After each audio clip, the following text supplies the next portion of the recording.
नमस्कार, मैं रचना शर्मा। चढ़ती कला टाइम टीवी देख रहे सभी दर्शकों का स्वागत करती हूं। आप देख रहे हैं हरियाणा न्यूज। समाचारों की शुरुआत से पहले एक नजर आज की मुख्य सुर्खियों पर।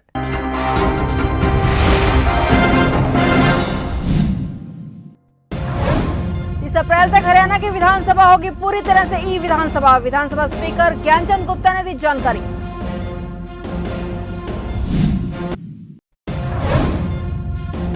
फीसदी आरक्षण का मामला फिर टली आज की सुनवाई। पिछले साल जारी हुई थी अधिसूचना।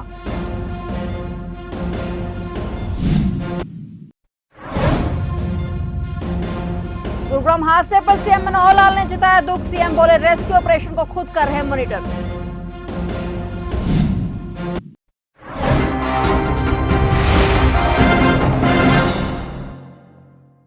और अब समाचार विस्तार से। गुरुग्राम सेक्टर 109 स्थित चिंटल पैराडाइज हाउसिंग कॉम्प्लेक्स में गुरुवार शाम को हुए बड़े हादसे पर सीएम मनोहर लाल ने भी दुख जताया है। मुख्यमंत्री मनोहर लाल ने कहा कि खुद रेस्क्यू ऑपरेशन की मॉनिटर कर रहे हैं। वहीं उन्होंने ट्वीट कर कहा कि गुरुग्राम में पैराडाइज हाउसिंग कॉम्प्लेक्स में अपार्टमेंट की छत के दुर्भाग्यपूर्ण पतन के बाद एसडीआरएफ और एनडीआरएफ टीमों के साथ प्रशासनिक अधिकारी बचाव और राहत काम में व्यस्त हैं। मैं व्यक्तिगत रूप से स्थिति की निगरानी कर रहा हूं और सभी की सुरक्षा के लिए प्रार्थना करता हूं। बता दें कि गुरुवार को 6ठी मंजिल पर बने एक फ्लैट में मरम्मत का कार्य चल रहा था। इस दौरान फ्लैट फर्श टूट गया और 5वीं मंजिल पर बने फ्लैट में जा गिरा और इसी तरह एक एक कर 6ठी मंजिल से लेकर दूसरी मंजिल के फ्लोर का मलबा पहली मंजिल पर बने फ्लैट में आकर गिर गया। अपार्टमेंट में निर्माणाधीन छत गिरने से 2 मजदूरों की मौत हो गई। वहीं हादसे में कई लोग घायल होने की खबर सामने आई है।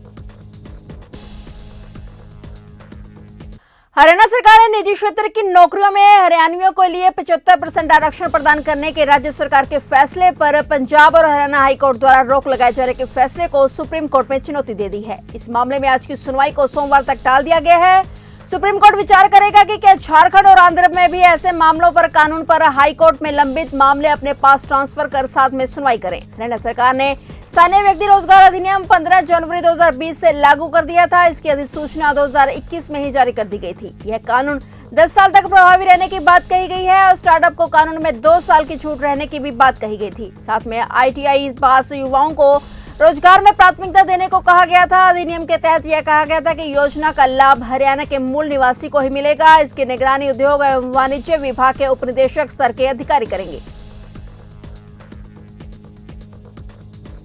संविधान निर्माता बाबा भीमराव अंबेडकर ने कहा था कि किसी व्यक्ति वर्ग या समाज के भविष्य का फैसला विधानसभा और लोकसभा से तय होता है और बात अगर लोकसभा विधानसभा के बजट सत्र की हो तो यह सबसे महत्वपूर्ण हो जाता है। केंद्रीय बजट की सराहना स्वयं बजट के विशेषज्ञ भी करते नजर आए हैं और अब 2 मार्च को हरियाणा विधानसभा का बजट सत्र शुरू होने जा रहा है और इस बजट को लेकर स्वयं मुख्यमंत्री मनोहर लाल ने हर प्रदेशवासी, हर विधायक और वरिष्ठ अधिकारियों से प्रदेश के विकास को लेकर सुझाव मांगे थे, जो एक बेहतरीन पहल है।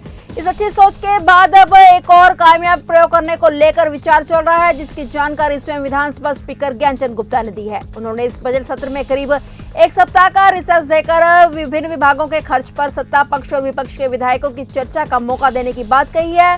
अगर ऐसा हुआ तो यह प्रदेश के विकास के लिए मील का पत्थर साबित होगा। साथ ही साथ गुप्ता ने जल्द से पंजाब से उलझे मुद्दों को सुलझाने के लिए नए राज्यपाल से मिलने की भी बात कही है। उन्होंने 30 अप्रैल तक पूरी तरह से विधानसभा को ई विधानसभा बनाने की भी बात कही है। उन्होंने कहा कि बजट सत्र के लिए हम पूरी तरह से तैयार हैं।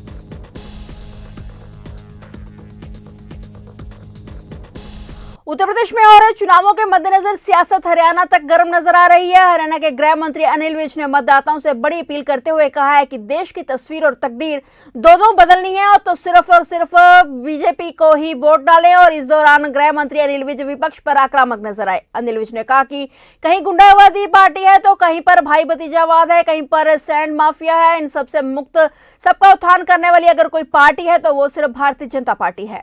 मतदाताओं से क्या अपील? देखिए, मैं सारे देश के मतदाताओं से 5 राज्य जिनके चुनाव हो रहे हैं उनके मतदाताओं से कि देश की तस्वीर बदलनी है, देश की तकदीर बदलनी है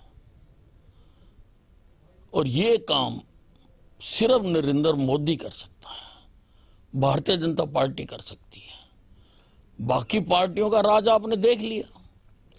कहीं पर गुंडावादी पार्टी है, कहीं पर सैंड माफिया है, कहीं पर भाई भतीजावाद है, इन सारी चीजों से मुक्त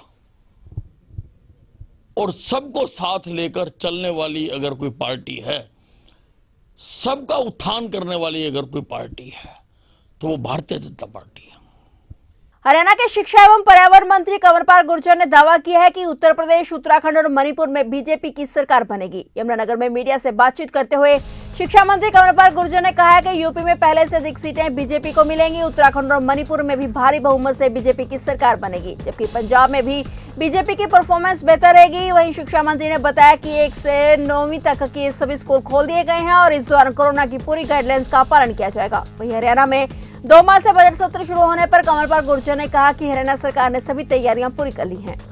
हमारे नज़दीक जो है उत्तर प्रदेश है, और उत्तर प्रदेश में तो निश्चित तौर से भारतीय जनता पार्टी स्वीप कर रही है। जितनी सीटें पिछली बार थी उससे बढ़ के सीटें आएंगी, मेरा पूरा विश्वास है इसमें।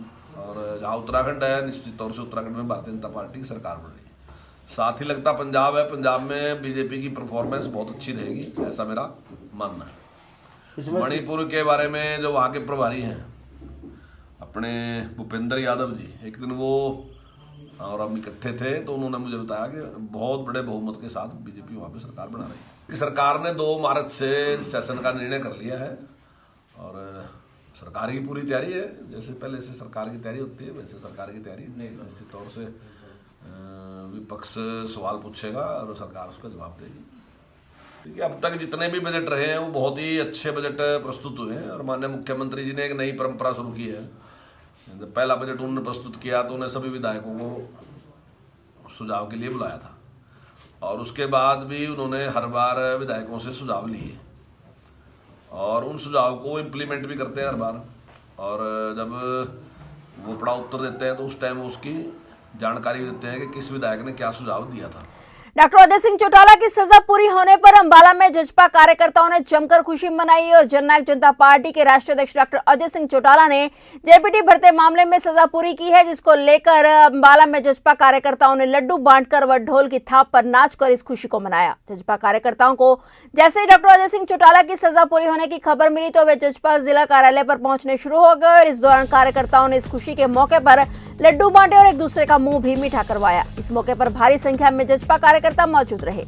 बहुत ही खुशी का दिन है कि जननायक जनता पार्टी के हमारे राष्ट्रीय अध्यक्ष डॉक्टर अजय चौटाला जी की आज सज़ा पूरी हुई है, जो कि निर्दोष भी थे और उन्होंने कोई ऐसा काम गलत नहीं किया था, लेकिन परिस्थितियां ऐसी रही कि उन्हें जेल जाना पड़ा। लेकिन बहुत ही खुशी का दिन है कि आज जबकि डिप्टी सीएम दुष्यंत चौटाला जी उनके पुत्र बने हुए हैं और आने वाले वक्त में उनको सीएम भी बनाना है, तो डॉक्टर अजय चौटाला जी के मार्गदर्शन में हमारी सारी टीम कार्य करेगी और आने वाले वक्त में दुष्यंत चौटाला जी इस प्रदेश के मुख्यमंत्री बनेंगे। धन्यवाद। दिल्ली से सटे फरीदाबाद में एक ऐसा मामला सामने है जिसकी तस्वीरें देखकर हैरत में पड़ जाएंगे और सोचने पर मजबूर हो जाएंगे कि क्या एक माँ भी ऐसा कर सकती है। जी हाँ, ये हैरान करने वाली तस्वीरें फरीदाबाद में खुद वायरल हो रही हैं, जिसमें एक माँ ने खुद अपने बेटे को साड़ी से बांधकर 10वें फ्लोर से 9वें फ्लोर पर लटका दिया और गनीमत रही कि कोई चूक नहीं और बच्चे को दोबारा सही सलामत ऊपर खींच लिया गया। अगर थोड़ी सी भी चूक हो जाती तो बच्चे की जान जा सकती थी। वहीं इस मामले में अब महिला अपने पर किए पर पछतावा कर रही है और फिलहाल बिल्डिंग की तरफ से महिला को ऐसा करने पर नोटिस दिया गया है। मेरे यहाँ पर एक लेडी का कुछ साड़ी वाड़ी ना नीचे फ्लोर पर गिर गई थी, वो लॉक था। उस लेडी ने बिल्डर को अप्रोच नहीं किया मेंटेनेंस ऑफिस में और सेल्फ डिसीजन लिया और बच्चे को ना एक साड़ी के थ्रू नीचे लटका दिया, जो कि बहुत ही रिस्की था, उसमें कुछ भी हो सकता था। जैसे ही ये वो वीडियो हम लोगों के पास में आया, हम लोगों ने तुरंत प्रभाव से बिल्डर मेंटेनेंस ऑफिस में संपर्क किया। उन लोगों ने तुरंत एक्शन लेते हुए उस परिवार को नीचे बुलाया, उसको सोशली जितना प्रेशर डालना चाहिए था दिया, बाद में उसकी कंप्लेंट भी की, एक रिटर्न उसको नोटिस भी दिया है बिल्डर ने अपनी तरफ से, ताकि आगे से भविष्य में ऐसा ना हो। हाँ, मैं बहुत गलत किया मैंने उस टाइम, मेरे मतलब दिमाग में पता नहीं क्या ऐसा कुछ हुआ कि मैं समझ में नहीं आया मेरे को, और मैंने ये गलती कर दी। इसके लिए मैं बहुत शर्मिंदा भी हूँ और मुझे अफसोस भी है। जिला यमुनानगर के गांव नागल खजूरी स्थित बंद पड़ी पुष्पक फैक्ट्री में चोरों ने एक बार फिर से चोरी की एक बड़ी वारदात को अंजाम दिया, जिसकी सारी फुटेज फैक्ट्री में लगे सीसीटीवी कैमरे में कैद हो गई।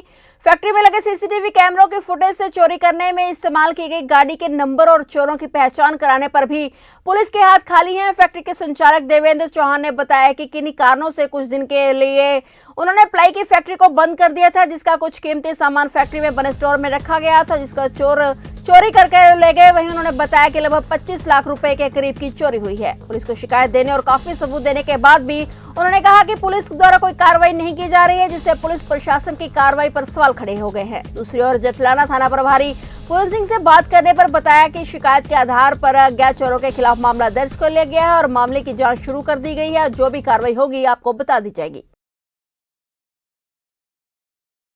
एरिया में पुष्पक फैक्ट्री में जो बंद पड़ी है चोरी होनी पाई गई, जिसमें बरखाराम जो उसका मैनेजर है उसके द्वारा यहाँ सूचना दी गई थी, उस पर FIR दर्ज कर दी है।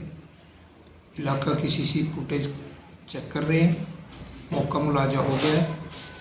FSL से टीम बुलाकर मौका का निरीक्षण भी करवाया गया है। चोरों ने अंदर दाखिल होकर के सबसे पहले तो ऑफिस के ऊपर धावा बोला। ऑफिस के अंदर जब वो आते हैं तो लगभग जो फैक्ट्री के अंदर घुसे हैं वो 5 लोग थे। 5 लोग फैक्ट्री ये दरवाज़ा तोड़ दिया। दरवाज़ा तोड़ने के बाद में अंदर बहुत कीमती सामान रखा हुआ था, यहाँ पे तांबे का मोटर्स ये सब कुछ यहाँ पे रखा हुआ था, वो उठाया।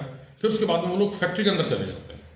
फैक्ट्री के अंदर जो प्लेट्स हैं वो लगभग एक फैक्ट्री के अंदर 80 प्लेट लगती है। तो उन 80 प्लेटों में से उन लोगों ने 56 प्लेट जो है वो लोग यहां से लेके चले गए। एक प्लेट की कीमत लगभग 10,000 रुपए है। वो प्लेट्स हमारी यहां से 56 प्लेट लेके चले गए। बाकी क्योंकि उनका एक ट्रक खराब हो गया था, बाकी प्लेट उन्होंने यहीं भी छोड़ दी थी, खेत में छोड़ दी थी। वो हमारे पास में 24 प्लेट हमारे पास में कुल बची हैं। 24 प्लेट बची हैं, 1-2 मोटर छोड़ के गए हैं। बाकी तमाम मोटरें, तांबे का यहाँ पे तांबा पड़ा था, पीतल पड़ा था, दुनिया भर का सब कुछ उठा करके ले गए, छोड़ा ही कुछ नहीं है। बैंक से बुढ़ापा पेंशन ना मिलने पर जैन समाधि के रास्ते घर जा रहे बुजुर्ग से बाइक सवार 4 युवक धोखाधड़ी करके सोने की अंगूठी ले गए, जिसके बाद उसने सूचना शहर पुलिस को दी। पुलिस ने शिकायत के आधार पर आरोपियों के खिलाफ धोखाधड़ी की धाराओं में केस दर्ज कर जांच शुरू कर दी है। धोखाधड़ी की यह पूरी वारदात CCTV कैमरे में कैद हो गई है, जिसकी पुलिस जांच कर रही है। बुजुर्ग ने सोने की अंगूठी 1.5 तोले की तकरीबन 60,000 रुपए की कीमत की बताई है। एक व्यक्ति आया था जिन्होंने बताया कि मैं बाजार से घर जा रहा था और रास्ते में मेरे को 2-3 व्यक्ति मिले और उन्होंने मेरे को कहा कि हम लॉटरी लगाने का काम करते हैं, आप लॉटरी लगा लो, आपको ज़्यादा इनाम मिलेगा। जो उसके पास पैसे नहीं थे उसने लॉटरी लगाई और अपनी अंगूठी दे दी। जो वो लोग, उनमें से एक लोग अंगूठी लेके चला गया है। बाद में उसने बताया कि वो लोग मेरी अंगूठी लेके चले गए हैं, जिस पर हमने अभियोग अंकित कर दिया है, तफ्तीश जारी है। क्या CCTV कैमरे की कोई फुटेज मिली है? फुटेज वगैरह हमने चेक की है, जिसमें पता लगा कि मोटरसाइकिल पे वो लोग आए थे, वो अपनी स्कूटी पे जैन समाधि हॉस्पिटल के सामने से जा रहा था और अभी कोशिश है, आरोपियों की तलाश जारी है। फिलहाल हरियाणा न्यूज में इतना ही। तब तक के लिए देखते रहिए चढ़ती कला टाइम टीवी और मुझे दीजिए इजाजत। धन्यवाद।